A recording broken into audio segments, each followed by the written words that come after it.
So there were four plays that really told the story of how bad Michael Jordan's day was and why he ultimately earned that 7.1 pass blocking grade and why he got benched. There was one play that really got him benched, but there were a few plays throughout the game that led up to that really told the story of why his day was so bad. So this first play has Brandon Allen missing T. Higgins down the left sideline and Michael Jordan losing a one-on-one matchup with this three technique. Now in this protection, you have Trey Hopkins potentially worrying about blitzing linebacker in this gap.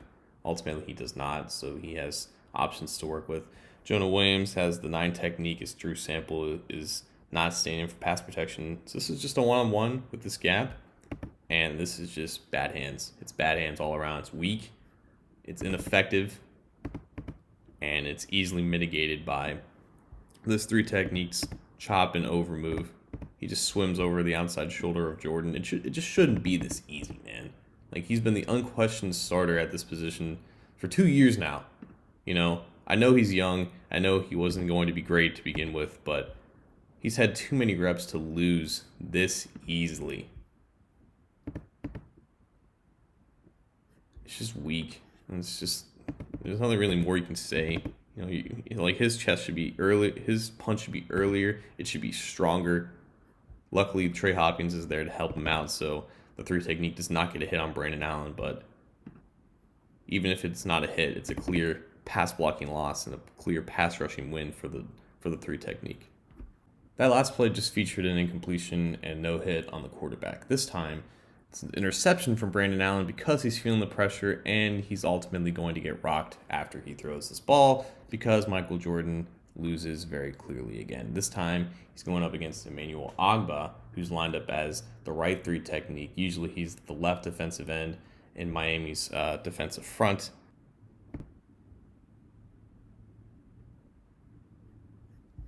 Something about weak hands again. I feel like I just said this. Why is this initial punch going right into his jaw? That's nowhere to land it because he can't sustain it. You're going to get called for illegal hands to the face. Why is it that high? You have this entire frame and chest to work with. Why are you going to the face mask? And what's worse is that he stops his feet. This edge is soft for him to work around because he stops his feet. Look. You can't stop your hands and stop your feet, or else you're going to get burned. It's as simple as that. Like, Jesus. What are they teaching him? This is terrible. This is despicable. This is grotesque. This is abominable. What are you... This is awful. This is just terrible. This is some of the worst handwork I've ever seen from an NFL offensive lineman, bar none. I do like this defensive front from Miami. They have 3 down linemen and 2 linebackers pressuring the interior gaps. It's very similar to what Cincinnati Bearcats defense looks like and how it operates. It gives them versatility with defending the run and also having enough guys to defend the pass.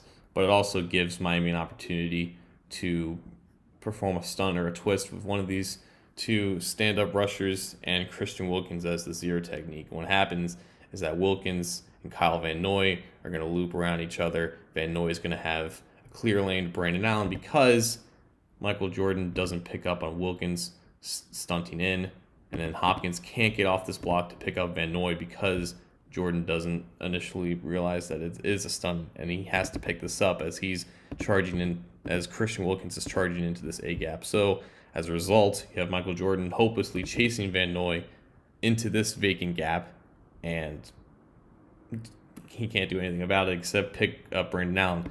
So, like, initially you may say, hey, maybe Hopkins just has to let Wilkins off and then pick up Van Noy. Well, if he does that, then Wilkins is the one who's got a free lane to Allen. So Hopkins is doing all he can. He can't let go of Wilkins here unless Jordan picks him up, and Jordan doesn't. So yeah, that's on Jordan 100%. Thanks for helping Allen up though. This was the play that made the coaches finally pull the plug and pull Jordan from the game. This defensive front is nothing new. We just saw it in that last play. This time you have Kyle Van Noy threatening this gap, and he's going to end Michael Jordan's whole career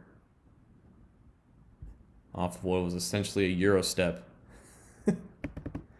Like, oh no, he stepped this way. I better just stop my feet again. When you enter your pass set like this, yeah, you have to recognize where the rusher's moving, but your feet can't be this flat. You know why? Because then you're not going to be able to react to anything. You're not going to be able to move with the guy. He gets caught flat-footed off of essentially just a half step. Of course, this is where he is when he tries to punch him. Nowhere near. Gets taken through a little tornado. Gets caught flat-footed. It's no exaggeration when I say that Michael Jordan should probably never see an NFL field again. It's this bad. It is this bad. PFF does not lie usually, and they probably gave him too high of a grade for this game. Unbelievably bad.